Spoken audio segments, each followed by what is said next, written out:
ముందుగా ఎన్నికల సంఘం వారికి ధన్యవాదాలు తెలియజేస్తున్నా.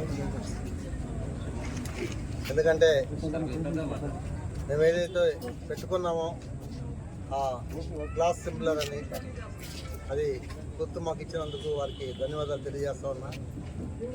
అదేవిధంగా ఎప్పుడో 5 గంటలకే అనౌన్స్ చేయాల్సినటువంటి సింబల్ మేము 5 గంటల నుంచి ప్రెస్ మీట్ పెట్టుకుందాం, చాలామంది మీరు అందరూ కూడా వచ్చి ఉన్నారు ఇక్కడ. కానీ ఆయన ఎవరో ఏదో చేస్తారని చెప్పని టైం పాస్ చేసి ఇప్పుడు దాకా చేశారు. కానీ టైం ఆల్మోస్ట్ 7 అవుతూ ఉంది, 7 వరకు డిలే చేశారు. కానీ ఆయన ఏ ఉద్దేశంతో చేసినా నాకు మంచిగా చేశారు. ఎందుకంటే సప్తమి వచ్చింది, అష్టమి పోయి షష్ఠి పోయి సప్తమి వచ్చింది. ఇప్పుడు ఆ టైంలో నాకు అనౌన్స్ చేయాలి. ఎందుకంటే ఇక్కడ ప్రతి ఒక్కటి కూడా ఒక మంచి జరిగేటప్పుడు పంచభూతాలు సహకరిస్తాయి, అన్నీ సహకరిస్తాయని చెప్తారు. కాబట్టి నాకు లాస్ట్ టైం నేను జనసేనలో పోటీ చేసిన గ్లాస్ గుర్తే వచ్చింది. ఇప్పుడు కూడా మళ్ళీ ఎక్కడ పోయాం అక్కడ ఎత్తుక్కోవాలని మళ్ళీ సేమ్ గ్లాస్ గుర్తే వచ్చినందుకు నేను చాలా సంతోషం. భగవంతుడు కూడా ధన్యవాదాలు తెలియజేస్తున్నాను దేవుడికి కూడా. ఎందుకంటే ఎక్కడ పోగొట్టుకున్నాం అక్కడ ఎత్తుక్కోవాలని మళ్ళీ ఆ గ్లాసే రావటం చాలా సంతోషకరం. అయితే చాలామంది గత నెల రోజుల నుంచి ఒక దుష్ప్రచారం చేస్తూ ఉన్నారు. ఈరోజు వెళ్ళిపోతాడు, రేపు వెళ్ళిపోతాడు, ఈరోజు వెళ్ళిపోతాడు, రేపు వెళ్ళిపోతాడు, నామినేషన్ కూడా వేయకుండా వెళ్ళిపోతాడని చెప్పని చాలామంది ప్రచారాలు చేశారు. ఆ ప్రచారాలకి నేను ఈరోజు తెరపడిపోయింది. రేపు నుంచి ఇంకేం కొత్త ప్రచారం చేస్తారో తెలియదు. కానీ చివరి వరకు ఎలక్షన్లో ఉండి ఘన విజయాన్ని సాధిస్తానని చెప్పని మీ అందరికీ తెలియజేస్తాను. ఎందుకంటే గత 10 ఏళ్ల నుంచి పరిపాలన చేస్తున్నటువంటి ప్రతాప్ కుమార్ రెడ్డి గారు ప్రజలకు ఏమీ చేయలేదని ప్రజలు తెలుసుకున్నారు. ఆయన్ని తరవేయడానికి రెడీగా ఉన్నారు. అదేవిధంగా టీడీపీ పార్టీ ఇంకొక ఆయనకి రెడ్డి గారికి ఇచ్చింది. ఆయన కూడా ఏమీ చేయడని చెప్పిన ప్రజలకు తెలుసు. ఎందుకంటే ఆయన చాలా కోరీల మీద అవినీతి అది ఉందని చెప్పి వాళ్ళే చెప్తా ఉన్నారు.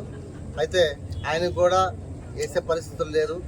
అయితే వీళ్ళందరూ ఇద్దరు కలిసి నిన్న ప్రెస్ మీట్ పెట్టారు, కావ్య కృష్ణారెడ్డి గారు. నేను ఆయన గురించి ఎక్కువ మాట్లాడకూడదు అనుకున్నాను, కానీ సందర్భం వచ్చింది కాబట్టి మాట్లాడాల్సి వస్తుంది. ప్రెస్ మీట్ పెట్టి ప్రతాప్ కుమార్ రెడ్డి గారు ఇలా చేశారు, సుధాకర్ ఇలా చేశాడు అని ఏకవచనంతో వాళ్ళు ఇద్దరు ఏకమైపోయి 10 ఏళ్ల నుంచి పరిపాలన చేస్తున్నటువంటి అతను ఆయన ఏమనకుండా సుధాకర్ సింగిల్ డిజిట్ వెళ్ళిపోతాడని చెప్పాను అతని మీద అరగంట సేపు ప్రెస్ మీట్ పెట్టాడు.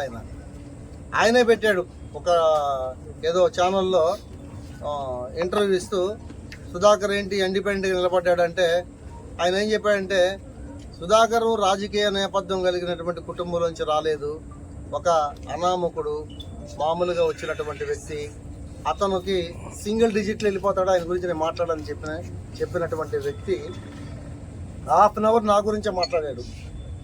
ఒక హాఫ్ అన్ అవర్ నా గురించే మాట్లాడాడు. సాయంత్రం అయితే ఇద్దరు ప్రతాప్ కుమార్ రెడ్డి సుధాకర్ ఇద్దరు ఒకటే. సాయంత్రం అయితే పగలంతా స్వతంత్ర అభ్యర్థి, రాత్రి అయితే ఇద్దరు ఏకమైపోతారు అని చెప్పని ఆయనే చెప్తా ఉన్నాడు. కానీ వీళ్ళిద్దరు కలిసి రెడ్లిద్దరు కలిసి ఆ రెడ్డి గారు ఈ రెడ్డి గారు ఇద్దరు కలిసి ఇద్దరు మందు కొనుక్కొని ఒకే చోట దాచిపెట్టుకుని నిన్నే పట్టుకున్నారు అల్లూరులో. వీళ్ళకి అసలు మాట్లాడడానికి ఎట్లా కనీసం మినిమం ఏమంటారు దాన్ని ఇంకిత జ్ఞానం అంటారంట. నాకు అంటే మాట తిట్టడం కూడా సరిగ్గా రాదు, ఇంకా నేర్చుకోవాలి. నేను ఇప్పుడే రాజకీయాల్లోకి వచ్చాను కాబట్టి నేర్చుకోవాలి మాటలు కూడా, ఎలా తిట్టాలి, వీళ్ళని ఏ భాషలో తిట్టాలనేది నేర్చుకోవాలి. కాకపోతే అసలు నాకు తెలియక అడుగుతా, అసలు ఇంత మరీ అమాయకుడు తిక్కలోడికి టికెట్ ఎలా ఇచ్చారు చంద్రబాబు నాయుడు గారు నాకు తెలియదు. అఫిడవిట్లో నా మీద కేసులు ఉన్నాయని చెప్పని పెట్టి మేము అఫిడవిట్లు చూపించాను. అయితే ఆయన అదే కేసుల మీద ఆయన ఒక ప్రెస్ మీట్ పెట్టి ఈయన పెద్ద నేరస్తుడు, మర్డర్ చేసి వచ్చాడు, లేకపోతే ఇంకోటి ప్రెస్ మీట్ పెట్టాడు. ఆయన చంద్రబాబు నాయుడు గారి మీద ఎన్ని 100 కేసులు ఉన్నాయి, జగన్మోహన్ రెడ్డి గారి మీద 100 కేసులు ఉన్నాయి. అసలు నేను ఇంట్లో పడుకొని బయటికి రావట్లేదేమో నాకు తెలియదు. అంటే పనిచేసేవాడికి, రాజకీయాల్లో ఉండేవాళ్ళకి కేసులు ఉంటాయి. ఉండకుండా ఇప్పుడు నువ్వు ఇంట్లో పడుకొని నిద్రపోతూ ఉంటే, నిద్రమత్తులో ఉంటే, నేను ఏ పార్టీలో లేను, నేను టీడీపీ పార్టీలో కూడా లేను. కానీ ఒక పెద్ద ఆయన, మంచి వ్యక్తి, పరిపాలన 14 ఏళ్ళు చేశారు, చాలామందికి ఉపాధి కల్పించారు అనే ఒక మంచి అభిమానంతో నేను రాజమండ్రి పోతే నా మీద కేసు పెట్టారు. నువ్వు దుప్పటి కప్పుకొని ఇంట్లో పడుకు, నీ మీద ఎవడు పెడతాడు కేసు? అసలు నీకేం కేసులు ఉంటాయి? బయట ప్రపంచం తెలియని వాడికి ఏం కేసులు ఉంటాయి? నా కేసుల గురించి చెప్తా ఉన్నాడు ఆయన. ఏదైనా ఉంటే నన్ను ఎదురుగా ఎదుర్కొని ఎలక్షన్లో గెలిచి చూపించాలి. అంతేగాని ఎక్కడెక్కడి నుంచో ఫోన్లు చేయించారు నాకు 3 రోజుల నుంచి, టార్చర్ పెడతా ఉన్నారు 3 రోజుల నుంచి. ఎవడెవడు ఈ కింద రెడ్డి నుంచి పై రెడ్డి దాకా, ఢిల్లీ నుంచి గల్లీ దాకా ఎవడెవడితోటే ఫోన్లు చేపిస్తారు నాకు. ఎవడికి ఫోన్ చేయించినా, ఎవరు చేసినా నేనేమన్నా అల్లాటప్పగాని పైపడి వెళ్ళిపోవడానికి. మీకు ఇప్పుడే చెప్తా ఉన్నా, చక్కగా మీరు ఎలక్షన్ చేసుకోండి, హ్యాపీగా, సంతోషంగా. నన్ను గెలకాలని చూస్తే మీ తాట అట్టే తీస్తానని చెప్పని ఈ నియోజకవర్గంలో బీసీలు, ఎస్సీలు, ఎస్టీలు, మైనార్టీలు 95% ఉన్నారు. ఇంతమంది బలం ఉన్న నేనుంటే ఏమీ లేని అనామకుడు నన్ను బెదిరిస్తే వెళ్ళిపోతాను నేను? మీరిద్దరు కలిసి బెదిరిస్తే వెళ్ళిపోతానా? మీరిద్దరు కలిసి ఏకమయ్యి మీరు ఏదో నాటకాలు వేస్తా ఉన్నారు. మీ ఇద్దరికి కొన్ని రోజుల ప్రజలు తాటాకులు కట్టి నడువుకి తిప్పే రోజులు దగ్గరకు వచ్చాయి. జాగ్రత్త. అంత అహంకారం చూపిస్తారా ప్రజల మీద మీరు?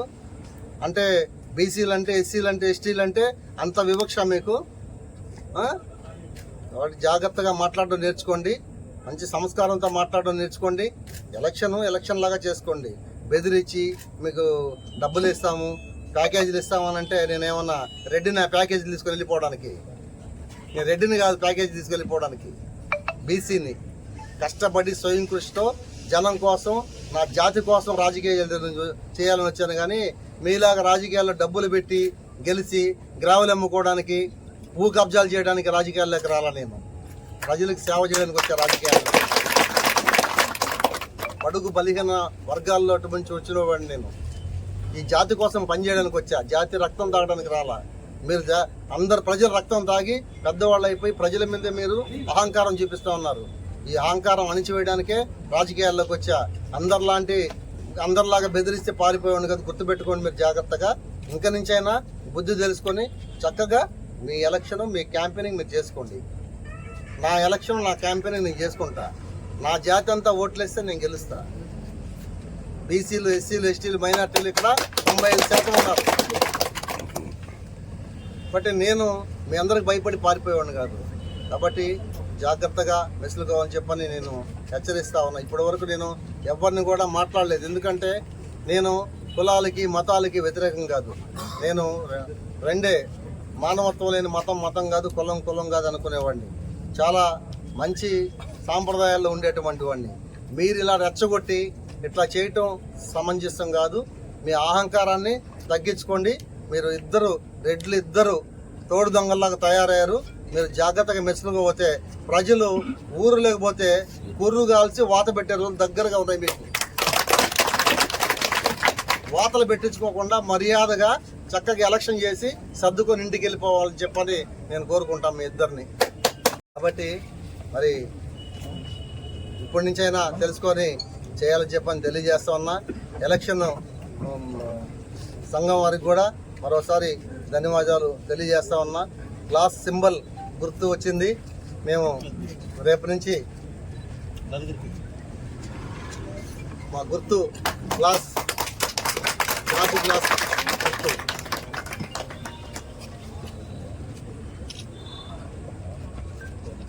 మా గుర్తు గాజు గ్లాసు గుర్తు. బంపర్ మెజార్టీతో గెలిచి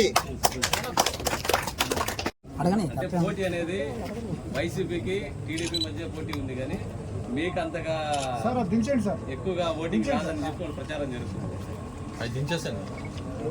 అని మీరు చెప్తున్నారు కదా. ఓకే, మీ మాటకే వస్తాను నేను. 2 అధికార పార్టీలు కాదని నాకు ఎలా ఓటేస్తారు? నువ్వు అనామకుడివి, నీకు ఎక్కడ పడితే ఓటు అని అంటున్నాను క్వశ్చన్. ఓకే, అయితే నిజమే అది అయితే ఈ రెండు పార్టీలు వాళ్ళు ఇద్దరు కలిసి నన్ను గంటలు రకరకాల వాళ్ళతో ఫోన్లు చేపిస్తున్నాడు. ఒకడంటాడు నేను రేవంత్ రెడ్డితో ఫోన్ చేపించానని అంటాడు, ఇంకొకడు అంటాడు నేను రాయలసీమ నుంచి రౌడీలు పంపించాను అంటాడు. రకరకాలుగా నేను అసలు ఎందుకు పనికిరాను అయితే వీళ్ళకి ఎందుకు అంత బాధ, అంత ప్లానింగ్? ఒకటి, వాళ్ళు ఇక్కడ బీసీలు, ఎస్సీలు, ఎస్టీలు, మైనార్టీలు 95% విడిచిపెట్టుకోవాలి. ఇప్పటి వరకు ఎవరు అడిగేవాళ్ళు లేరని వీళ్ళు అరాచకాలు సాగాయి. ఇప్పటి నుంచి సాగవు. ఈ రోజు నుంచి వీళ్ళ అరాచకాలు సాగు. ఖచ్చితంగా ప్రజలు వీళ్ళని తరిమి కొడతారు. పార్టీల కూర్చో